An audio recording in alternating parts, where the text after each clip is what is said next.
Hi, my name is Asmaa Abdirahman. And I'm Khadija, Reda. And we're excited to tell you about our project, The Dirt on Microplastics. There have been a lot of stories in the news about the dangers of plastics in our environment, but there's even a greater danger when these plastics break down and become microplastics. Microplastics are pieces of plastics that are 5 millimeters or smaller in size.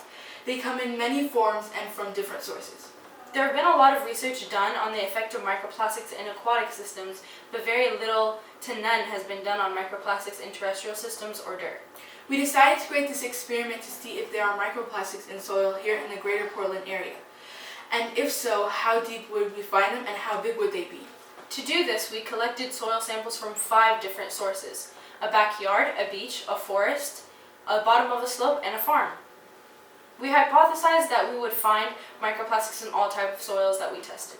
We researched many different methods of finding plastics, but sadly there are no agreed upon methods for isolating plastics from different objects. The most commonly used rely on density. Microplastics are less dense than water, so if they exist in water, they will float to the top. This led to our methods. We collected our samples using a soil core. This made sure that our samples were all the same size and depth. 2-inch pieces were placed in mason jars, filled with 200 milliliters of distilled water. We then shook them very hard in order to break the soil apart and hopefully free any microplastics in the soil. We then allowed the jar to sit untouched for 30 minutes so the dirt would settle and any microplastics could float to the top. We then filtered the water samples through mesh sieves that has holes ranging from 4,000 microns to 63 microns. We checked each level for microplastics using a UV light because plastics glow under UV, and then we recorded our findings. We were very surprised to find microplastics found in nearly all soil samples.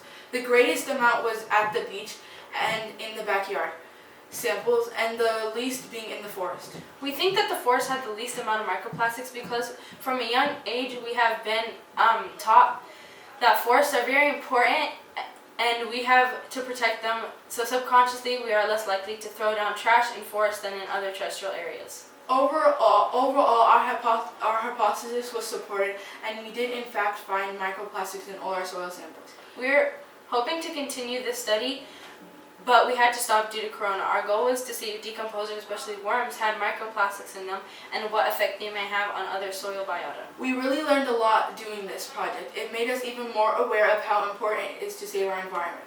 Both me and Khadija have made a pledge to stop using plastic items in hopes of reducing our plastic footprint in our planet. We hope you learned a lot from our study, and we're happy to present to you today and hope that if you have any questions that you will ask. Thank you for watching. Bye.